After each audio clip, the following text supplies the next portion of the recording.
le patronat est censé être pour nous tous opérateurs économiques, secteur privé, un levier, un outil très fort pour pouvoir répondre à nos propres préoccupations en face, je dirais, de tout ce qui est administration et de pouvoir réellement initier ce développement économique par une solidarité très forte entre nous. Il s'avère qu'effectivement, deux problèmes, je pense, se posent. Le premier problème, c'est qu'on a l'impression d'avoir, je dirais, un bureau un peu enclavé, fermé. Et puis aussi, il faut le reconnaître, nous avons aussi des membres qui ne sont pas forcément toujours disposés et disponibles. Je me souviens, il y a 2 ans à peu près, sur les 3 commissions qu'il y a au patronat, une seule a été fonctionnelle pendant tout un exercice. Alors que c'est vraiment là que se trouve le vivier des préoccupations, je dirais, du secteur privé, des chefs d'entreprise. Alors, le patronat aussi devrait pouvoir, je pense, normalement, assister les entreprises en matière de formation, d'information, toutes les préoccupations de notre secteur, de nos secteurs d'activité. Le patronat devait pouvoir être aussi, je dirais, face à l'État, face à l'administration publique, une force qui est capable de pouvoir trouver solution face aux pressions fiscales, face aux problèmes d'énergie, face à tout un certain nombre de problèmes que nous vivons, que nous rencontrons au quotidien. Mais nous n'avons pas cette impression, peut-être parce que nous n'ouvrons pas aussi assez pour cela. Un exemple tout simple, quand on voit que les lois de finances se décident sans le patronat, il se pose un problème. Nous vivons l'économie, nous sommes censés la construire et nous ne sommes pas partie active, je dirais, de ces lois qui passent après en assemblée, qui passent un peu et qui sont donc entérinées par la suite. C'est un peu comme si nous étions quelque part, je vais dire, des petits cobayes qui sont à la portée de tous et qui doivent transpirer à injecter dans l'économie ce qu'ils doivent pouvoir injecter. L'institution qu'est le patronat béninois est une institution fêtière du secteur privé béninois et qui a pour vocation donc de servir de plaidoyer vis-à-vis des pouvoirs publics dans la défense des intérêts des opérateurs économiques en général. D'accord. Et ce que je voudrais ajouter, c'est que on a vocation pour notre pays de devenir un pays émergent, d'accord, à moyen terme. Et aussi d'afficher une croissance, on le dit assez haut, à 2 chiffres dans les années à venir. Mais nous, au patronat, nous disons ceci, c'est qu'une croissance à 2 chiffres et l'émergence ne peut que s'appuyer sur des entreprises en bonne santé. Une entreprise en bonne santé, c'est quoi? C'est une entreprise qui peut faire de la croissance, qui peut créer de la richesse et qui peut créer aussi des emplois. D'accord? Alors, qu'est-ce que je veux dire par là? Je veux dire par là simplement que la promotion de l'entreprise pour le patronat est l'un des axes d'intervention numéro 1. D'accord? Ça a été cela par le passé et ça restera toujours un axe prioritaire pour nous. 2012 n'a pas dérogé à la règle, comme je le disais, et c'est ainsi que nous avons développé plusieurs thématiques avec nos partenaires, tant au niveau de l'amélioration de l'environnement et du climat des affaires dans notre pays, tant au niveau de la promotion du dialogue social, d'accord, tant au niveau de la promotion de l'emploi. Nous avons eu beaucoup d'échanges, beaucoup d'ateliers, de réflexion avec nos partenaires publics sur ces différents thèmes. Mais ceci dit, lorsqu'on prend l'année 2012 dans sa globalité, il faut reconnaître que c'est une année un peu particulière, puisqu'elle a été émaillée par une certaine crispation au niveau de la communauté des hommes d'affaires dans le pays. Elle a été émaillée également par beaucoup de réformes au plan national qui ont touché des secteurs vitaux de notre économie. Je fais allusion au PVI, je fais allusion aux réformes au niveau du coton, qui ont laissé quand même un certain impact au niveau de notre économie.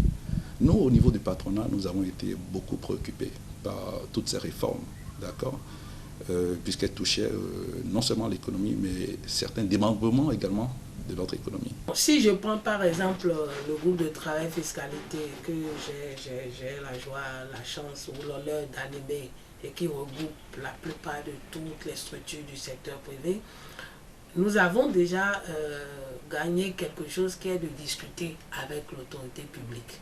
Vous savez, les amis de l'administration fiscale n'aiment pas la discussion. En tout cas, pour le constat que moi j'ai eu à faire. Donc, les amener à s'asseoir pour discuter sur les thématiques je crois que c'est déjà un effort. Et ça, on doit le renforcer à la longue. Parce que tant que vous ne discutez pas, chacun écrase l'autre de son côté. Et comme nous sommes au lieu que nous soyons les gens qu'on valorise, nous sommes les gens qu'on écrase, vous imaginez qu'un dialogue dans ce sens est très important. C'est pour ça que je dis que c'est la première bataille qu'on a gagnée. Deuxième bataille qu'on a gagnée, quand même, on arrive, depuis qu'on a ce groupe de travail, à obtenir beaucoup de choses. On a eu à obtenir cette année. On avait voulu qu'ils interviennent beaucoup plus sur le contrôle fiscal. Par exemple, réduire un certain nombre de charges. On n'a pas obtenu, mais ce qu'on a obtenu quand même, et qui est d'une importance déjà pour nous, c'est que l'administration a des obligations maintenant par rapport au délai de réponse. Aujourd'hui, le délai de réponse n'est plus les 20 jours calendaires, où il faut l'opérateur économique est obligé de compter 1, 2, 3 pour savoir s'il est dans les délais de 20 jours. Nous avons pu dire non, il faut qu'on ramène à 30 jours et que ça soit facile pour tout le monde. Tout le monde est payé à 30 jours, etc. Donc si vous envoyez un redressement à quelqu'un, il a 30 jours pour réagir que de compter dans les calendriers combien de jours ça fait dans les 20 jours. C'est plus réaliste et on a pu l'obtenir. Autre élément quand même, c'est par rapport à un certain nombre de phénomènes qu'on observe par rapport aux tracasseries que nous observons pour payer. Ici, c'est compliqué de payer les impôts. On n'a même pas la possibilité de payer par Internet, on n'a même pas la possibilité de payer par les banques, on n'a même pas... Vous êtes obligé de faire les rangs, vous êtes obligé de subir les questions de monnaie, vous êtes obligé de subir les questions d'humeur de la caissière qui vous laisse dans le rang pendant 1 heure, qui finit par vous dire qu'il est l'heure, qu'elle veut rentrer, ou bien qui finit par vous dire qu'elle n'a pas la monnaie, d'aller chercher la monnaie. Toutes ces questions, nous les avons abordées cette année et je crois que le ministre a pris l'engagement de revoir avec la Direction générale des impôts cette possibilité d'aider un peu les opérateurs économiques à pouvoir améliorer les tracasseries. Il y a même des évolutions par rapport à ça. Il y a des discussions aujourd'hui qui sont en train d'être menées avec l'association des banques, la PBF, qui aujourd'hui est disponible à permettre le paiement des impôts au niveau des guichets de banque. La discussion se met au niveau du ministère des Finances pour comment organiser cette possibilité-là. Si nous obtenons tout ça, je crois que c'est déjà un effort. Quant à la justice, déjà, on critique les décisions des juges. C'est très important. Moi, j'ai discuté avec beaucoup de collègues dans le domaine qui m'ont dit, mais votre affaire de justice, que vous faites, ça nous met un peu la trouille, parce que si par hasard pour toi c'est ta décision qui est critiquée, et bien tout le monde sait que c'est ta décision qui est critiquée. Donc c'est un journal qui est partagé gratuitement et qui est dans tous les secteurs et qui vraiment essaie de corriger un peu les choses. Il y a cet aspect-là. Maintenant, il y a la bataille sur les associations qu'on a commencé. Aujourd'hui, nous avons une décision de la Cour constitutionnelle qui dit que c'est nous qui bloquons, parce que nous, on n'envoie pas les gens.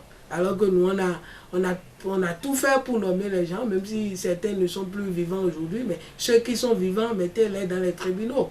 Ils nous ont dit que c'est nous qui ne sommes pas venus leur donner, que c'est nos membres qui ne sont pas allés au niveau des tribunaux pour s'installer.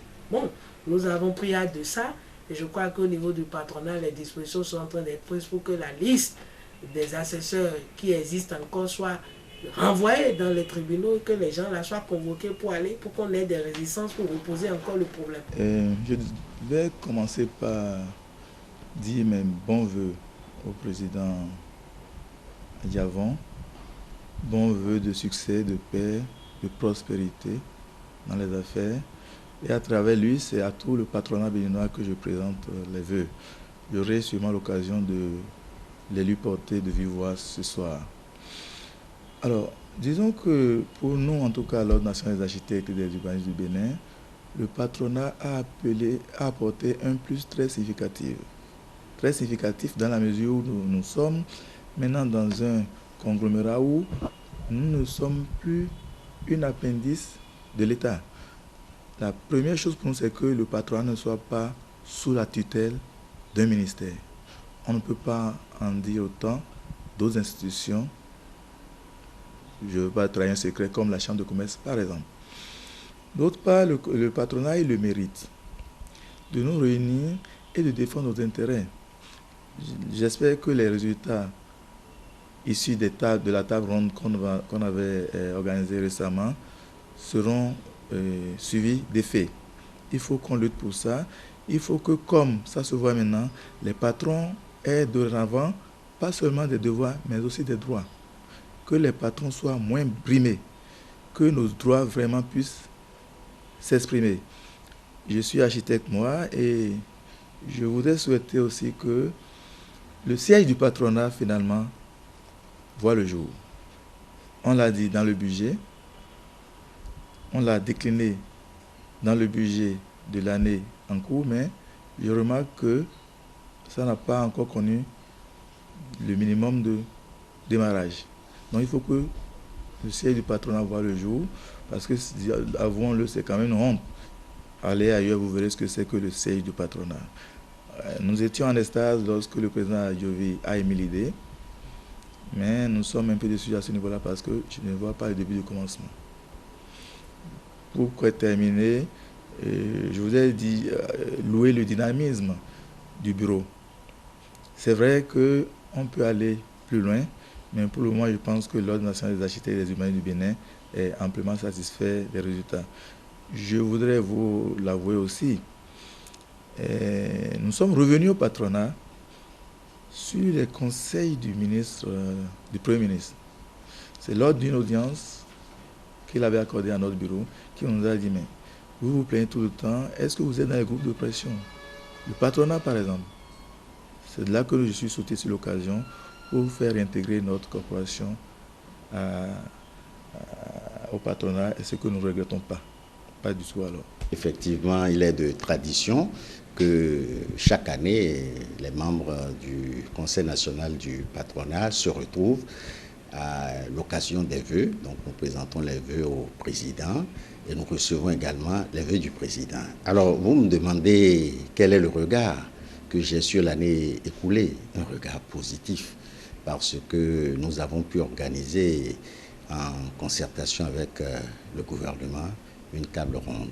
Au cours de l'année également, différentes activités ont été menées par le Conseil national du patronat, qui était pratiquement présent à toutes les visites du chef de l'État. Et également des actions ont été menées à l'endroit des membres du Conseil national du patronat. Donc c'est un regard vraiment positif, mais un regard d'expérience, parce que la situation économique du pays est très tendue. Vous avez suivi toutes les péripéties avec ce que, à un moment donné, nous avons appelé le harcèlement fiscal. Et il y a beaucoup de problèmes, et donc c'est un regard d'expérience que nous jetons également à l'endroit vraiment de l'année qui démarre. Il faut que le bureau exécutif soit beaucoup plus à l'écoute des membres du patronat et être également à l'écoute du gouvernement. Nous devons, c'est mon point de vue, commencer à entreprendre beaucoup plus d'actions de lobbying. Nous devons aujourd'hui utiliser les moyens modernes de pression en faisant des plaidoyers. Nous devons être beaucoup plus présents dans les instances de décision de ce pays.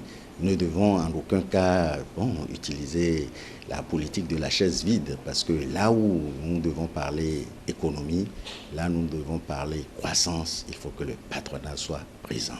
Donc cela vraiment est une invite très forte. Et je dois ajouter qu'aujourd'hui, en matière de ressources humaines, j'ai un pincement parce que le patronat du Bénin n'est pas suffisamment doté. Nous devons avoir notre batterie d'économistes, de juristes, de fiscalistes. Le patronat doit aujourd'hui, après une dizaine d'années de renaissance, montrer que nous sommes une force, et une force qui est une force de proposition et pas uniquement de contestation. Dans un premier temps, je souhaiterais, au nom de toute l'équipe de Tensi Group et en mon nom personnel, présenter mes meilleurs vœux de paix et de santé, surtout à l'attention de M. Sébastien Adjavon. Ensuite, il faut avouer que sous sa présidence, le CNP brille désormais et joue donc le rôle qu'en tant qu'entreprise, nous pouvons espérer d'un Conseil national du patronat. C'est-à-dire qu'aujourd'hui, en tant qu'entreprise, il est clair pour nous que nous avons un interlocuteur privilégié et surtout un interlocuteur valable face au pouvoir public. Et ça, c'est quelque chose qui manquait. Donc ça, c'est un vide qui a été comblé et qui donc est totalement dû justement au dynamisme du CNP aujourd'hui, tel qu'on le voit aujourd'hui. Et ça c'est très important. Je suis Fritus Émile Aguiar. Je suis le président des structures privées de sécurité au Bénin. Et par rapport à l'appréciation du Conseil national du patronat, il faut le répéter que le patronat a mené des actions, mais ces actions ne sont pas tellement visibles. Et nous souhaiterions qu'à l'avenir, que le patronat puisse aider effectivement les entreprises qui sont membres de ce conseil et que le patronat puisse s'impliquer dans les problèmes, dans les crises et surtout en aidant les entreprises, en aidant les membres de ce patronat à régler autant que faire se peut beaucoup de problèmes. Vous n'êtes pas sans savoir que les entreprises rencontrent beaucoup de problèmes en ce qui concerne notre secteur, le secteur de la sécurité. Vous savez que la sécurité et l'information, la sécurité et l'information sont des denrées périssables et il faut aller vite. Et nous jouons aux côtés des forces de sécurité publique, nous jouons un rôle très prépondérant. Nous sommes en train de suppléer à la sécurité publique. Donc ces dernières années, nous avons été confrontés à beaucoup de problèmes par rapport aux différents arrêtés que la haute autorité a pu prendre à la compte des promoteurs. Mais nous avons saisi le patronat. Mais nous avons vu que ça n'a pas été, ces actions à nos côtés n'ont pas été visibles. Ils ne nous ont pas aidés comme il le faut. Il faut qu'on aide les entreprises, surtout en ces temps où l'État béninois a des créances sur les entreprises, nous doit beaucoup. Il faudrait que le patronat puisse comme nous aider à avoir, pourquoi pas, un dégrèvement fiscal. Parce que l'État nous doit, mais l'État ne veut pas faire la compensation en ce qui concerne ses créances. Et c'est l'État qui est en train de pouvoir amener la plupart de nos entreprises à la faillite. Mes attentes sont comblées, je dirais oui et non. Oui, parce que nous avons constaté quand même un meilleur management au niveau du patronat. Nous avons des structures qui travaillent au quotidien auprès des patrons, ce qui est très important parce que les patrons sont très occupés et ce n'est pas leur job de s'occuper de la gestion au quotidien d'une institution. Donc, nous avons des cadres de haut niveau qui accompagnent le patronat dans ses missions. Le non, c'est par rapport à la visibilité et l'intérêt que les gens peuvent avoir à venir au patronat. J'en parlais tout à l'heure avec les femmes. Moi, je pense, à mon humble avis, qu'il faut que le patronat s'exerce ou bien s'ouvre sur d'autres alternatives, surtout après la table ronde sur le partenariat public-privé. Il faut que le patronat aille au-delà de nos réunions et qu'on identifie, peut-être en notre sein ou bien alors avec le gouvernement, quels sont les investissements que nous pouvons faire au niveau du secteur privé qui vont être des leviers de développement. Parce que nous avons beaucoup d'argent dans notre pays, mais les gens ne savent pas où investir. Le patronat peut identifier ces investissements que nous pouvons faire ensemble pour que le Béninois puisse apprendre à travailler ensemble, à se mettre ensemble pour aller de l'avant. Chacun de nous avons nos petites affaires, mais ce n'est pas ça qui va booster notre développement. Nous pouvons identifier des projets ou bien des secteurs qui sont porteurs et nous allons lever des fonds dans le public à travers les institutions qui ont l'habitude de le faire. Nous pouvons aller sur ce terrain-là et les gens vont voir concrètement, nous aurons des actions concrètes et visibles qui iront à notre faveur. Parce que quand on dit patronat, les gens pensent que chaque patron se bat pour sa poche. Moi, je vais vous dire que je suis une entreprise certifiée. Je suis une entreprise certifiée. Ceux qui savent, certifiée ISO 9001 version 2008. Ceux qui savent ce que c'est, savent que dans cette démarche, le capital humain, le personnel est très important. C'est très important parce que nous les formons régulièrement, c'est-à-dire c'est une formation continue. Ils sont impliqués intimement dans la gestion de l'entreprise. Ils sont motivés. La semaine dernière, nous avons fait la fête des travailleurs de mon officine. On n'est pas nombreux, mais on l'a fait quand même et on a élu le meilleur agent. Donc, ce meilleur agent-là, c'est sur toute l'année qu'on fait des évaluations. Et les critères sont connus d'avance de tout le monde. Donc, la compétition est saine. Donc, ça fait que chaque travailleur sait pourquoi il est dans l'entreprise. Il connaît ses objectifs. S'il ne les atteint pas, on les analyse ensemble, on les améliore. Donc, moi, je pense qu'au niveau de mon entreprise, les travailleurs, sur le plan social, sont vraiment à l'aise. Et c'est eux-mêmes qui, le meilleur agent, choisit la récompense qu'on doit lui donner. On demande à tous les travailleurs de dire ce qu'ils auraient voulu qu'on leur donne s'ils étaient le meilleur agent. Et c'est ce qu'ils écrivent, c'est ça qu'on leur donne. À mon humble avis, je pense qu'au niveau du patronat, on peut voir dans quelle mesure nous pouvons avoir des passerelles entre les structures de formation et les agents qu'on utilise dans nos entreprises. Parce que le plus souvent, c'est des gens qui sont formés beaucoup plus sur le tas que professionnellement. Même ceux qui sont formés professionnellement ont besoin de recyclage. Et ça a un coût. Ça a un coût et en se mettant ensemble, on peut réduire les coûts de formation et de recyclage de nos entreprises pour que, sur le plan personnel, les employés aussi puissent se développer et mieux accompagner les patrons. Donc, en formant les employés, c'est les patrons qui gagnent.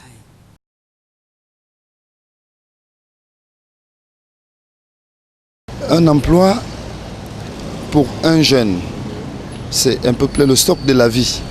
Parce que si on ne travaille pas, on devient rêveur, on est exposé à toute mauvaise intention qui peut arriver dans la délinquance juvénile, le braquage, tous les fléaux qui minent un peu notre société aujourd'hui. Donc pour un jeune qui veut avoir une vie meilleure, il faut travailler. Je n'espère rien de l'emploi parce que je ne compte pas sur l'emploi. On va à l'école juste parce que il faut avoir les diplômes. C'est tout quoi. Vous savez, moi j'ai plein d'espoir, mais quelquefois je réfléchis et puis je sais pas quoi, je sais pas si vraiment ça nous promet quoi, nous jeunes. Parce qu'en fait, vous voyez, il y a beaucoup de jeunes qui sont au chômage actuellement et qui ont bien fini. Pourtant, ils sont nantis de diplôme et tout, mais voilà quoi, ils sont au chômage, ils ne font rien. Donc nous allons encore nous ajouter à ceux-là, vous voyez un peu, ça nous frustre quoi, vous voyez un peu. Donc c'est ça encore, c'est ça en fait le problème qu'on gère. Donc mais pour le moment on garde toujours espoir parce qu'on est en train, on sera nanti de diplôme. Mais tout compte fait, s'il n'y a pas l'emploi pour nous, ce qui est sûr, on va en créer. Franchement, l'emploi au Bénin, il faut avoir la connaissance. Mais il y a des gens qui ont tous les diplômes, BTS, licence, master, doctorat et autres, mais ils sont à la maison. Si tu ne connais pas des gens qui sont bien placés là, franchement, moi je ne pense pas, je ne compte pas sur l'emploi. Premièrement, étant jeune, il faut d'abord épargner de l'argent pour pouvoir faire des réalisations pouvoir s'auto-employer soi-même plus tard, créer une entreprise. Bon, la première des choses, c'est de subvenir à mes besoins. Être un peu plus indépendant vis-à-vis des parents. Montrer que c'est vrai, je ne suis pas allé à l'école pour rien et tout.